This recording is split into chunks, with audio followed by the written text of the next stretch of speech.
Intra molecular nucleophilic substitution की बात करते हैं अपन, इंट्रा मॉलिक्यूलर न्यूक्लियोफिलिक सब्स्टिट्यूशन, ठीक है ना। तो इसमें क्या होता है कि तुम्हारा Lg और न्यूक्लियोफाइल एक ही के अंदर होता है, तो वहां पे इंट्रामोलिकुलर SN2 होती है। अब रेट ऑफ इंट्रामोलिकुलर रिएक्शन ज्यादा होती है काफी ज्यादा नॉर्मल या इंटरमोलिकुलर से, क्योंकि एक ही मॉलिक्यूल के अंदर है तो रिएक्शन जल्दी हो जाएगी, तुम्हारे अगल बगल में ज्यादा इजीली मूव कर सकते हो ना। जैसे तुम्हें अपने घर से पड़ोसी के घर जाना है, तुम इजीली जा सकते हो। अब तुम्हें अपने घर से विदेश जाना है या कहीं और रिएक्शन में स्पीशीज में रिएक्ट करने जाना है तो डिफिकल्ट होता है, इसलिए। तो अगर अपन इसको समझना चाहें एग्जाम्पल के साथ, तो CH2 CH2 CH2 CH2 CH2, यहाँ पे तुम्हारा ब्रोमीन है, यहाँ पे तुम्हारा OH है, इसमें तुमने डाला Na डालोगे तो बताओ क्या होगा, Na डालोगे तो क्या होगा, एसिड बेस रिएक्शन करा दो सबसे पहले OH की, एसिडिक दिख रहा है H तो करा दो, तो O- है यहाँ पे, ये है यहाँ पे। अब तुम यहाँ पे काउंटिंग करो, 1 2 3 4 5 6, ये वाला जाएगा तुम्हारा यहाँ अटैक करेगा, ये तुम्हारा यहाँ जाएगा, तो क्या बन जाएगा बताओ, ये स्पीशीज बन जाएगी, समझ गए। ठीक है, ये देखो ये यहाँ पे क्लोज हो जाएगा ना, ये 1 2 3 4 5 6 बन गई, 1 2 3 4 5 6 खत्म बात, अब यार चला गया। तो ये तुम्हारी साइक्लिक रिंग वगैरह बन जाती है, इसमें ध्यान रखना तुम लोग। अब थोड़ा इसके अंदर अगर अपन थोड़ा डिफिकल्ट क्वेश्चन देखें कन्फिगरेशन वगैरह के साथ, तो जैसे ये तुम्हारी स्पीशीज है, ठीक है, ये तुम्हारा D है, ये तुम्हारा H है, ये तुम्हारा ये है, ये तुम्हारा वो है, ठीक है, ये H है और ये तुम्हारा I है। इसमें अपन ने डाला NaNH2। तो अब ये जो NaNH2 है ना, ये जो तुम्हारा है ये तुम्हारा रिएक्ट करेगा किसके साथ, OH के साथ, ठीक है। तो अब यहाँ पे कुछ लोग डायरेक्ट रिएक्शन कराएंगे, नहीं, एसिड बेस रिएक्शन सबसे पहले होगी और तुम्हारा बन जाएगा ये O-, ठीक है, O- आ गया। अब ये रिएक्ट करेगा कहाँ पे, अब यहाँ पे कौन सा तुम्हारा लिविंग ग्रुप है, I है लिविंग ग्रुप, इसको यहाँ भगा दो, इसको यहाँ पे पीछे से अटैक करा दो, तो क्या होगा तुम्हारा, ठीक है, ध्यान से देखना, ये O आ जाएगा यहाँ पे, ठीक है, ये O आ जाएगा तुम्हारा यहाँ पे, और ये चीज तुम्हारी सेम रहेगी, बस इसकी कन्फिगरेशन उल्टी कर डालो। तो H तुम्हारा सेम टू सेम रखो, तुम्हें बस मिथाइल को उल्टा कर देना और कुछ भी नहीं करना है, कन्फिगरेशन इन्वर्ट करने के लिए ये काफी है, इसको इधर कर दो बस, बाकी तुम्हारा सेम टू सेम रहेगा सब कुछ, ठीक है। ये D और H की कन्फिगरेशन बिल्कुल सेम रखनी है, D बाहर था बाहर ही रहेगा, H अंदर था अंदर ही रहेगा, और ये यहाँ पे तुम्हारा आ जाएगा, तो ये तुम्हारा बन गया आंसर, है कि नहीं। डिफिकल्ट थोड़ी है ये, कोई कुछ भी नहीं करना है आपको, अंदर ही SN2 करा देनी है, ठीक है। अब अपन देखते हैं एपॉक्साइड के अंदर न्यूक्लियोफिलिक सब्स्टिट्यूशन। एपॉक्साइड कौन सा होता है, ये है, इसकी रेट जो है वो इससे ज्यादा रहती है, ठीक है ना, स्ट्रेन के वजह से, क्योंकि ये स्ट्रेन है तो ये रिएक्ट करना चाहेगा कि भाई यार मेरे को आजादी दो, मेरे को स्ट्रेन में नहीं रहना। एसिडिक मीडियम के अंदर इसका मैकेनिज्म कुछ ऐसा रहता है, इतना मैकेनिज्म लिखा दिया है ना मैंने तुम्हें SN2 का, मतलब ये H+ की रिएक्शन वाला, अगर तुम्हें अभी भी याद नहीं है भाई तो प्लीज कर लो यार, है ना।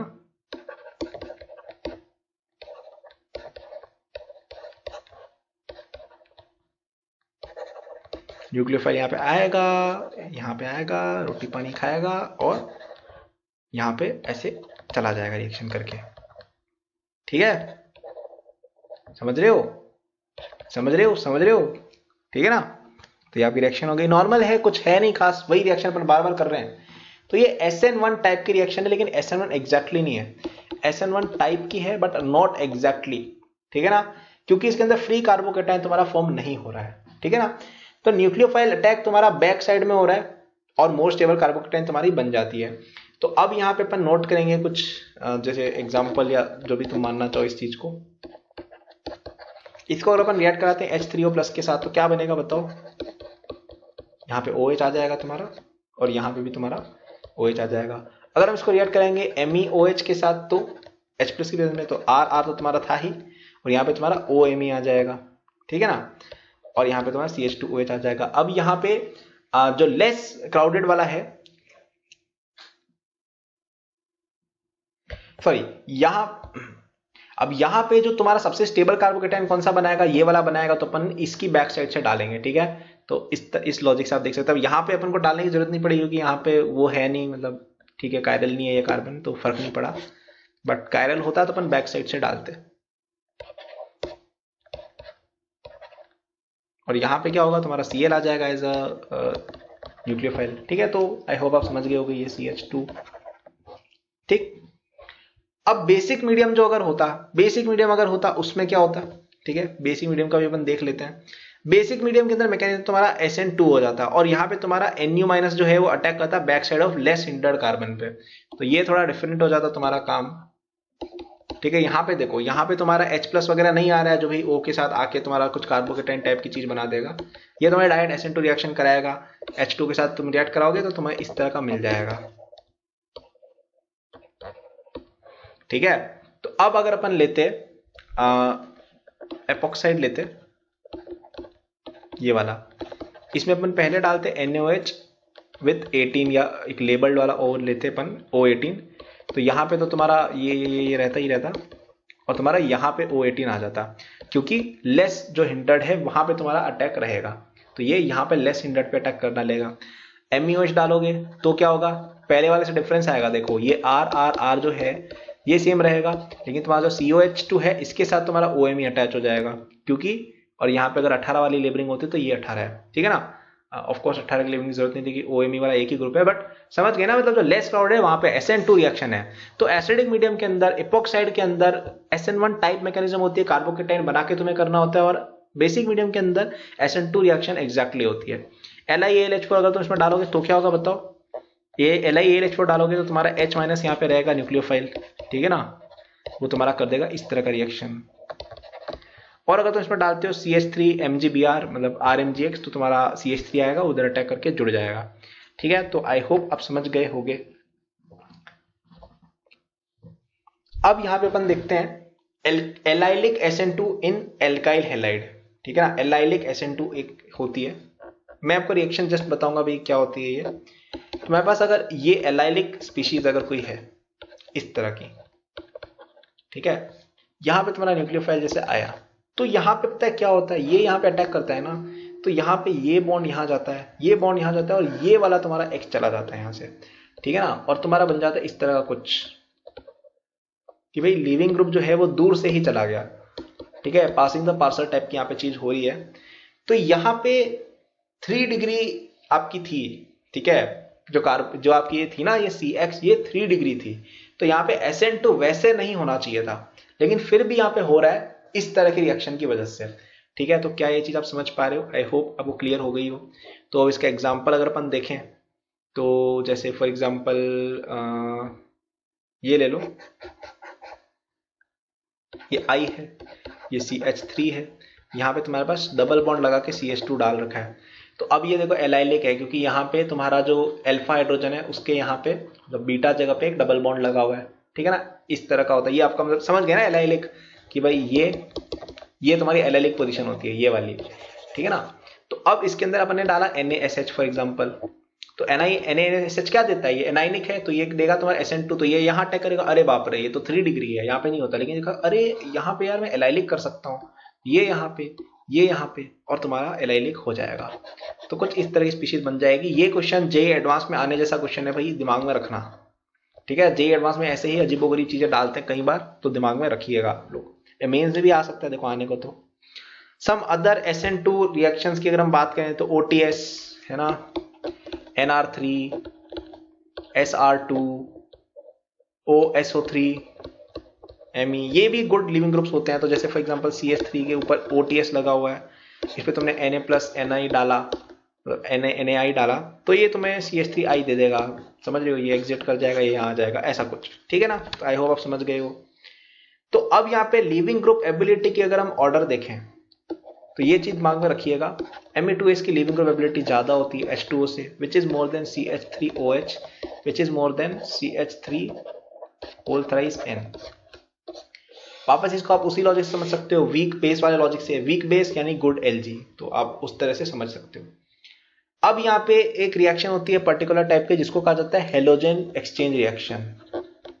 ठीक है ना, हेलोजन एक्सचेंज रिएक्शन, ये कुछ एक्स्ट्रा पॉइंट्स है। ठीक है ना, हेलोजन एक्सचेंज, कलर चेंज करो यार, अच्छा नहीं लग रहा है ये, है ना।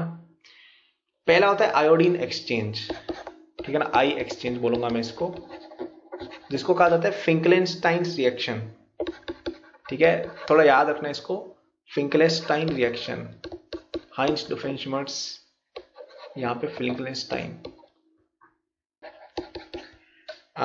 यहाँ पे फ्लिंकेनस्टाइन की अपन रिएक्शन कराएंगे। RX के अंदर अपन डालेंगे NaI विद एसीटोन।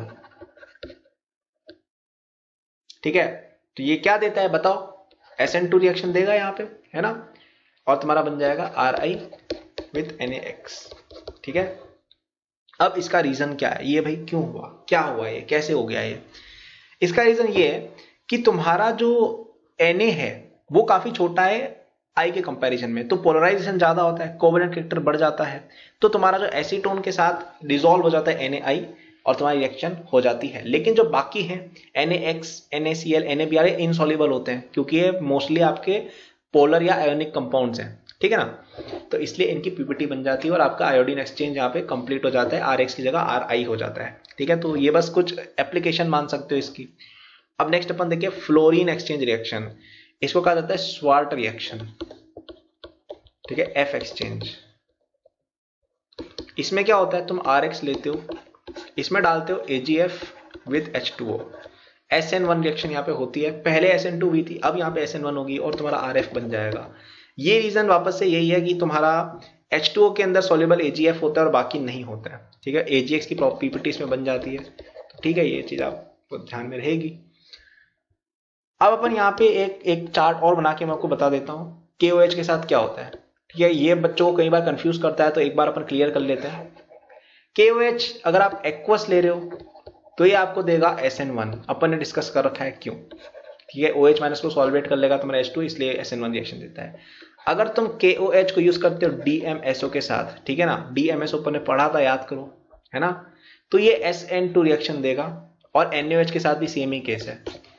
और अगर तुमने इसको एल्कोहलिक ले लिया, एल्कोहलिक KOH अगर तुमने लिया है, मतलब एल्कोहल के साथ तुमने KOH लिया है, तो ये E2 रिएक्शन देगा। अभी E2 क्या होता है ये अपन आगे पढ़ेंगे, तो ये चीज दिमाग में क्लियर कर लो, कब क्या डालने पर KOH में क्या होता है। अगर तुमने एक्वस लिया है तो SN1 होगा, BMSO के साथ लिया है, ठीक है, तो फिर मतलब पोलर एप्रोटिक, तो तुम्हें SN2 मिलेगा, और अगर तुमने एल्कोहल के साथ लिया तो तुम्हें E2 मिलेगा। ये चीज दिमाग में रख डालना, ठीक है।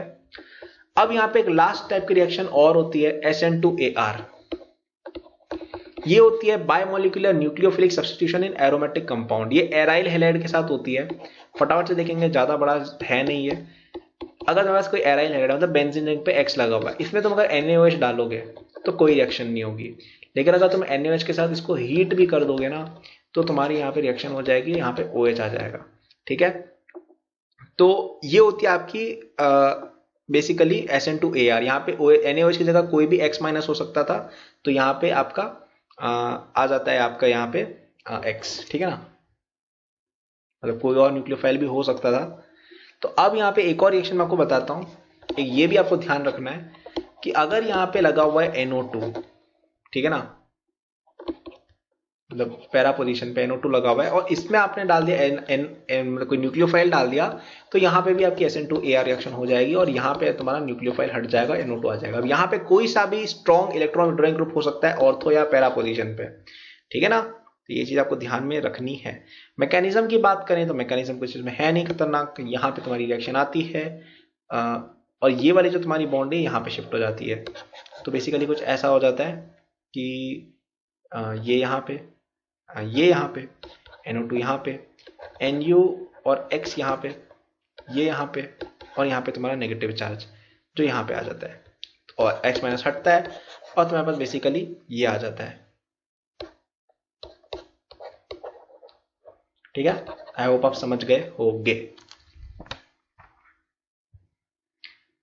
तो अब यहाँ पे वही है, तुम्हारी ये जो नेगेटिव चार्ज है वो तुम्हारा यहाँ पे रेजोनेंस भी शो करता रहता है, तो ठीक है, वो आप समझते ही हैं रेजोनेंस वगैरह। तो अब यहाँ पे अगर अपन रिएक्टिविटी ऑर्डर अगर देखें, ठीक है ना, रिएक्टिविटी अगर अपन ऑर्डर देखें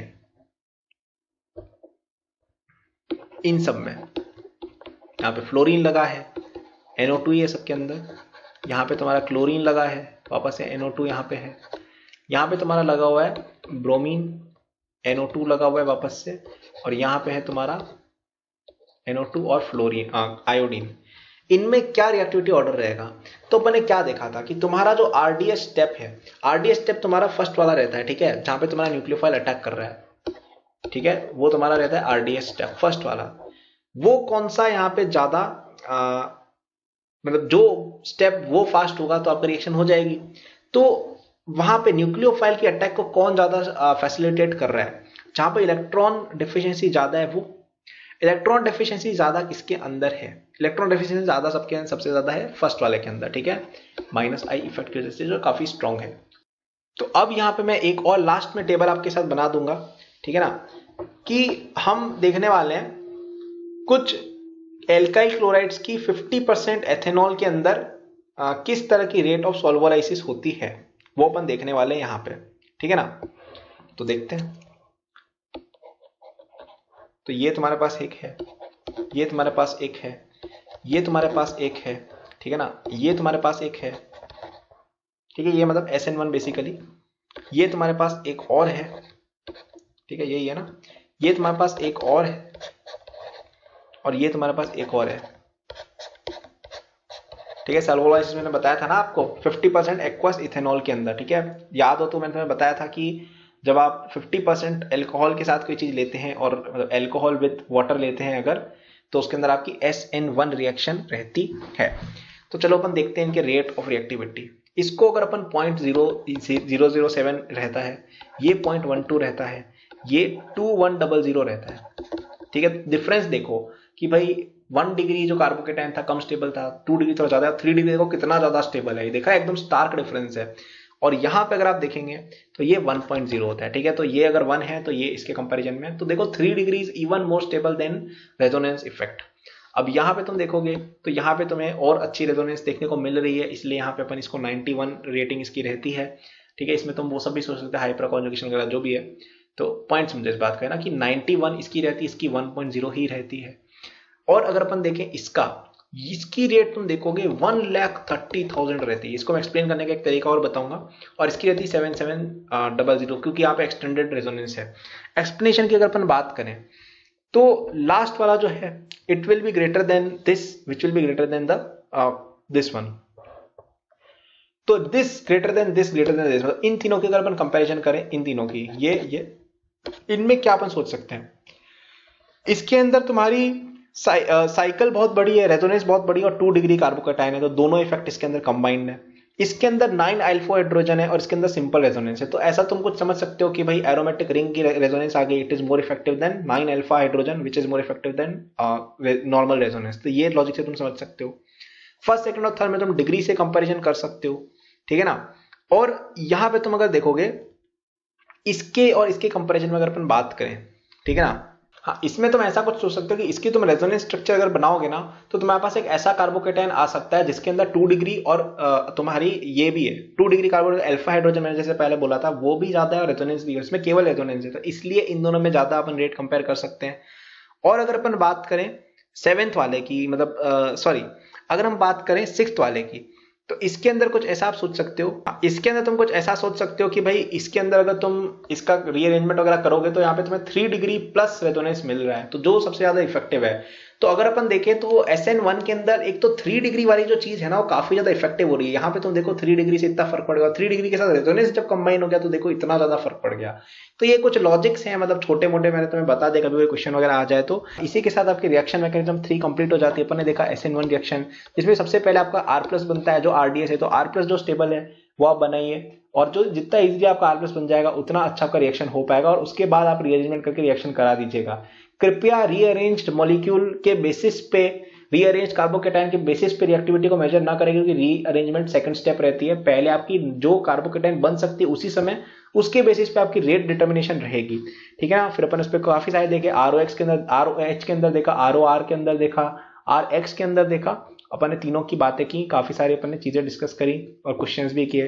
फिर SN2 आया जिसके अंदर एक ही आपकी ट्रांजिशन स्टेट के अंदर होता है, कोई इंटरमीडिएट नहीं बनता है, 2 मॉलिक्यूल्स, उसमें 2 मॉलिक्यूलैरिटी रहती है, इसलिए उसको SN2 कहा जाता है।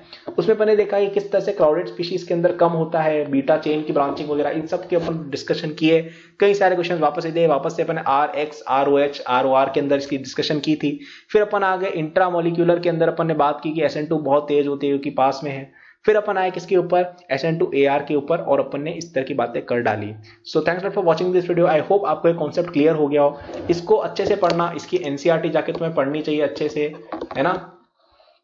अल्कोहल फिनोल एथर के अंदर तुम्हें मिल जाएगी फर्स्ट काफी सारी रिएक्शन, और एल्काइल हैलाइड्स वगैरह पे भी एक चैप्टर है, उसको आप पढ़िएगा तो आपका ये पूरा चैप्टर कवर हो जाएगा। Thank you for watching this video till the end. I am sure that you enjoyed it. यदि आप अपनी पूरी जेई प्रिपरेशन मेरे साथ करना चाहते हैं तो आपको डिस्क्रिप्शन में मेरे जेई के फुल कोर्स का लिंक मिल जाएगा। इस कोर्स में आपको जो यूट्यूब पे मेरे लेक्चर्स और प्रॉब्लम सॉल्विंग के वीडियोस मिलते हैं उसके कंपेयर में बहुत ज्यादा कंटेंट है, एंड आपको यहाँ पे practice sheet with solution, test series with solution दी मिलती है। It's a complete solution, you can rely on it. आप यदि किसी कोचिंग जाते हैं या अगर आप सेल्फ स्टडी करते हैं, in both cases it will be very useful, so do check it out. Okay, इसके अलावा मेरे जेई के फ्री नोट्स भी डिस्क्रिप्शन में लिंक्ड है, एंड डिस्क्रिप्शन में और भी मैंने बहुत सारे रिसोर्सेज फॉर स्टूडेंट्स डाले हुए हैं, जैसे the books that I recommend, my social media and my newsletter in case you want more content और if you want to approach me with any doubts और suggestion.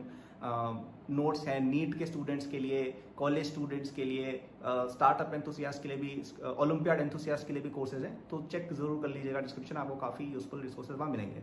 Thank for watching, like subscribe कर लीजिएगा for more such videos. Good luck.